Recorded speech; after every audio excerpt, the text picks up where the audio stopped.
नमस्कार दोस्तों, target with PS Parihar channel में आपका स्वागत है।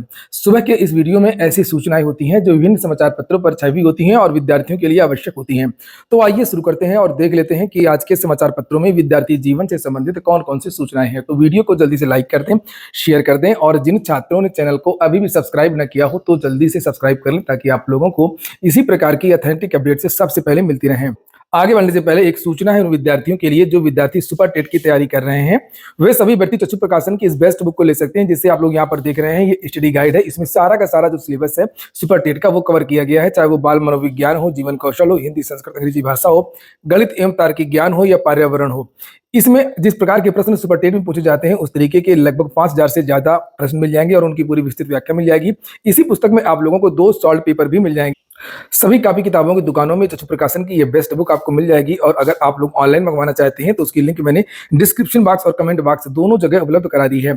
यहाँ पर देख सकते हैं आप लोग ये पूरा जो सिलेबस है इसमें दिया गया है और इसकी खासियत है कि इस पुस्तक में ना तो आपको त्रुटियां देखने को मिलेंगी और इसमें जो प्रश्नों की जो व्याख्या दी गई है वो भी काफी अच्छी तरीके से दी गई है। चक्षु प्रकाशन की सुपर टेट की और भी पुस्तकें आती हैं, जैसे आप लोग अभी देख रहे थे स्टडी गाइड, इसी तरीके से इसका प्रैक्टिस सेट आता है जिसमें 20 प्रैक्टिस सेट आपको मिलते हैं। इसकी भी लिंक मैंने डिस्क्रिप्शन बॉक्स में उपलब्ध करा दी है। चलिए बात कर लेते हैं सबसे पहले उत्तर प्रदेश लोक सेवा आयोग की। लिखा है 2 दिन परीक्षा के खिलाफ 1 लाख अभ्यर्थियों ने उठाई आवाज। कल विद्यार्थियों ने ट्विटर पर जाकर के इसका विरोध किया कि परीक्षा 1 दिन में ही होनी चाहिए, 2 दिन में नहीं होनी चाहिए। सोशल मीडिया प्लेटफॉर्म एक्स पर देश में नंबर 1 पर ट्रेंड कर गया अभियान। उत्तर प्रदेश लोक सेवा आयोग एक तरफ पीसीएस प्रारंभिक परीक्षा 2024 2 दिन कराने की तैयारी कर रहा है, वहीं आवेदन करने वाले अभ्यर्थियों ने इसका विरोध शुरू कर दिया है।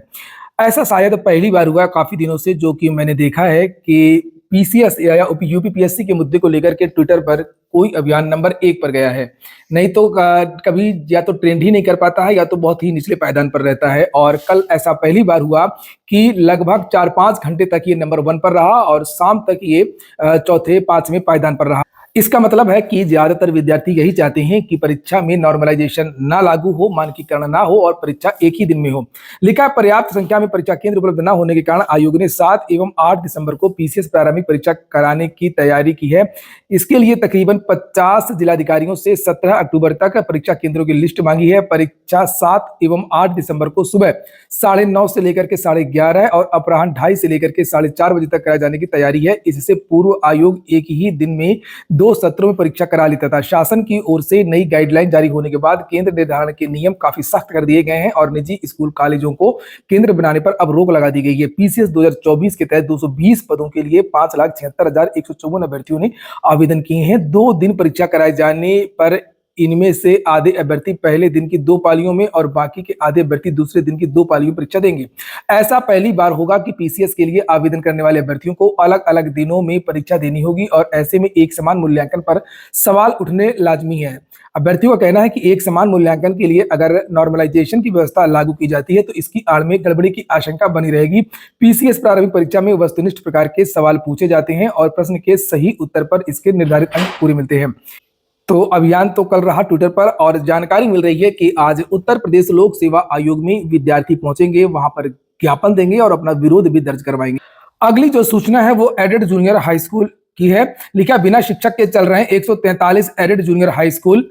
यह हैरान करने वाला आंकड़ा है कि प्रदेश के में 143 अशासकीय सहायता प्राप्त एडेड जूनियर हाई स्कूल कक्षा 6 से 8 ऐसे हैं जिनमें ना तो कोई सहायक अध्यापक है और ना ही प्रधानाध्यापक। इनमें कुल कितने छात्र छात्राएं पंजीकृत हैं इसके आंकड़े अभी शिक्षा निदेशालय जुटा रहा है, लेकिन उससे भी बड़ा प्रश्न यह है कि इन स्कूलों में पंजीकृत बच्चे कैसे और क्या पढ़ रहे होंगे। इन स्कूलों में राष्ट्रीय शिक्षा नीति 2020 के उद्देश्य कैसे धरातल पर उतरेंगे, ये भी चिंता का विषय है।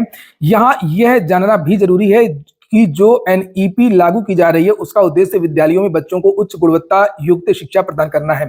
सोचने वाली बात है कि आखिरकार उत्तर प्रदेश में नौनिहालों के साथ में अब क्या होगा। ना तो प्राइमरी में शिक्षक हैं, ना ही एडेड जूनियर विद्यालयों में शिक्षक हैं। और टीजीटी पीजीटी के बारे में मैंने कल बताया था कि शिक्षक संघ ने विरोध दर्ज करवाया है कि टीजीटी पीजीटी की प्रदेश में लगभग 30,000 पद रिक्त हैं। 70,000 में से लगभग 21,000 पद टीजीटी के रिक्त हैं, लगभग 4000 पद पीजीटी के रिक्त हैं, लगभग 3000 पद प्रधानाचार्य के रिक्त हैं।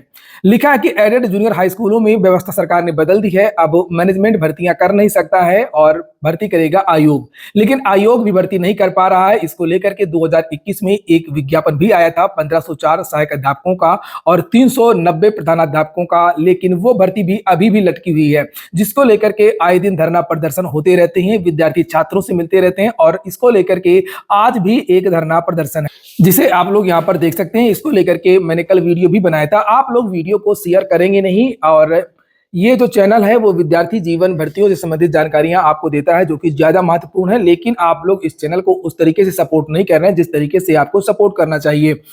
ऐसे बहुत सारे यूट्यूब चैनल है, बहुत सारे सोशल मीडिया प्लेटफॉर्म हैं जो उल जलूल की खबरें देते हैं, धार्मिक विद्वेष, जातीय विद्वेष या अश्लीलता वाले, फुहड़ता वाले। वो चैनल कहां से कहां पहुंच गए और ये जो चैनल है वो जो का त्यों वहीं पर है।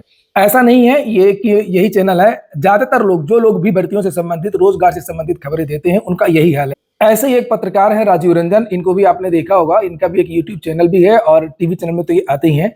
ये भी बहुत सारे अपडेट्स देते रहते हैं, लेकिन जब ये भर्तियों के बारे में बात करते हैं, देखिए इनके ज्यादातर व्यू 2.5 लाख, 2.5 लाख, 2 लाख, 3 लाख लोग देखते हैं।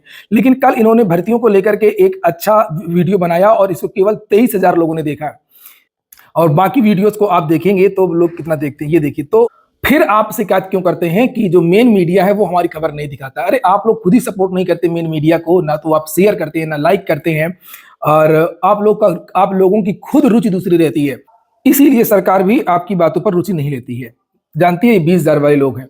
युवा मंच का शिक्षा सेवा चयन आयोग के समक्ष प्रदर्शन आज। टीजीटी पीजीटी विज्ञापन 2022 में 25,000 खाली पदों को शामिल हुआ पोर्टल खोल करके नए अभ्यर्थियों को आवेदन करने का मौका देने, TGT PGT assistant professor portal खोलने, परीक्षा तिथियों को तत्काल घोषित करने जैसे सवालों को लेकर के कल 15 अक्टूबर को शिक्षा सेवा चयन आयोग में युवा मंच के बैनर तले छात्रों का शांतिपूर्वक धरना होगा।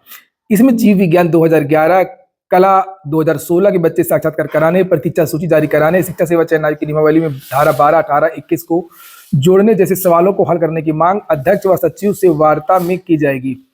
तो जो भी विद्यार्थी हो, जो चाहते हो कि परीक्षा कैलेंडर जारी और 25,000 पदों को जोड़ा जाए, जिसके बारे में रोज अपडेट आ रही है, तो वो विद्यार्थी आज 15 अक्टूबर को शिक्षा सेवा चयन आयोग में पहुंच सकते हैं। इसको लेकर के अन्य समाचार पत्रों में भी जानकारी दी गई है, जिसे आप लोग यहाँ पर देख भी सकते हैं। और यहाँ पर कुछ छात्रों के नाम भी लिखे हुए हैं, जैसे आंदोलन को सफल बनाने के लिए सोमवार को छात्र नेता शीतला प्रसाद ओझा, अनिल सिंह अर्जुन, विनय कुमार मौर्य, अनुदेश कुमार, अजीत कुमार यादव, जितेंद्र पटेल ने जनसंपर्क कर छात्रों से प्रदर्शन में शामिल होने की अपील की, और शामिल होने को लेकर के प्रयागराज में पोस्टर अभियान भी चलाया गया था, जिसके बारे में मैंने कल के वीडियो में और परसों के वीडियो में आपको जानकारी दी थी।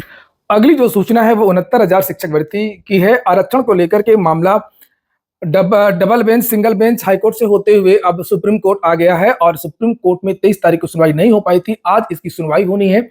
सबसे लिखित सबमिशन भी ले लिया गया है। उम्मीद है कि आज अंतिम सुनवाई हो, लेकिन कोर्ट के बारे में बहुत ज्यादा नहीं कह सकते हैं। तो अगर आज सब कुछ ठीक ठाक रहेगा तो आज सुनवाई हो सकती है, और आज देखने वाली बात यह होगी कि नए विद्यार्थियों का क्या होगा। 6800 के विद्यार्थियों का, जो डबल बेंच ने जिन चयनितों को बाहर करने को कहा है, हालांकि स्पष्ट रूप से बाहर करने को नहीं कहा है, उनका क्या होगा। साथ में जो डबल आरक्षण वाला मामला कहा जा रहा है उसका क्या होगा, ये सारी की सारी चीजें इस ऑर्डर पर डिपेंड है। जो भी अपडेट्स होंगी मैं आपको इस चैनल के माध्यम से जानकारी दे दूंगा। उसकी डीएलएड काउंसलिंग पर संकट है। लिखा है कि प्रदेश के प्राथमिक और उच्च प्राथमिक विद्यालयों में सहायक अध्यापक भर्ती के लिए अनिवार्य डिप्लोमा इन एलिमेंट्री एजुकेशन की 2,33,350 सीटों पर प्रवेश के लिए फिलहाल काउंसलिंग पर संकट के बादल मंडरा रहे हैं। परीक्षा नियामक प्राधिकारी कार्यालय की वेबसाइट पर ऑनलाइन आवेदन की प्रक्रिया पूरी हो चुकी है। इस बार 3,14,377 अभ्यर्थियों ने पंजीकरण कराया है, और जिनमें से 2,79,245 ने फीस भी जमा कर दी है, और 2,78,783 अभ्यर्थियों ने आवेदन की सारी औपचारिकताएं पूरी की हैं। शासनादेश के अनुसार आवेदकों की मेरिट के आधार पर स्टेट रैंक 16 अक्टूबर को जारी होनी चाहिए, और 17 से 30 अक्टूबर तक प्रथम चरण की काउंसलिंग प्रस्तावित है। लेकिन हाई कोर्ट ने 30 सितंबर को 12वीं पास अभ्यर्थियों को भी प्रवेश में मौका देने के आदेश दिए हैं, और अब तक बेसिक शिक्षा विभाग की ओर से इस आदेश के खिलाफ डबल बेंच में अपील नहीं हुई है। हालांकि कहा गया था कि जो है डबल बेंच में अपील की जाएगी, ना ही नए विद्यार्थियों को मौका दिया गया और ना ही सरकार या पीएनपी जो है वो डबल बेंच गई। ऐसे में स्टेट रैंक जारी करना, काउंसलिंग कराना हाईकोर्ट के आदेश की अवमानना होगी। ऐसे में फिलहाल बुधवार को रैंक जारी होने के आसार नहीं दिख रहे हैं। अगली जो सूचना है वो बिहार की है। लिखा है बिहार में रिक्तियां खंगालेंगे विभागों के नोडल अफसर। लिखा है कि चुनावों के पहले विधानसभा के चुनाव में बिहार में 12 लाख सरकारी नौकरियां देने का लक्ष्य रखा गया है। किन किन विभागों में कितने पद रिक्त हैं, इसका पूरा विवरण ये नोडल अफसर जो है वो तैयार करेंगे। लिखा है कि जो जानकारी मिल रही है कि 45 विभागों में 4.5 लाख से ज्यादा पद रिक्त हैं जिनमें भर्तियां होनी है। यहाँ पर लिखा है कि 2,17,000 पद केवल शिक्षा विभाग में खाली है। ये देखिए लिखा है। ठीक है, बिहार सरकार का विधानसभा चुनाव के पहले नियुक्तियों पर जोर है और इसको लेकर के विभिन्न सरकारी महकमों में नोडल अफसर नियुक्त किए जाएंगे जिनकी जवाबदेही होगी कि ये रिक्तियां खंगालेंगे। सामान्य प्रशासन विभाग ने सभी महकमों को नियुक्ति और रोजगार को लेकर के नोडल पदाधिकारी नियुक्त करने का आदेश दिया है और इसको लेकर के सामान्य प्रशासन विभाग सरकार के विभिन्न विभागों का में समन्वय करेगा। 2024 में शुरू हुई थी कार्रवाई, तो बिहार से तो वैसे भी लगातार भर्तियां आ रही हैं, उनके विज्ञापन जारी हो रहे हैं और बिहार के छात्रों के तो अच्छे दिन है, लेकिन देखिए यूपी का क्या होता है। आज के वीडियो में इतना ही। पूरा वीडियो सुनने के लिए बहुत बहुत धन्यवाद।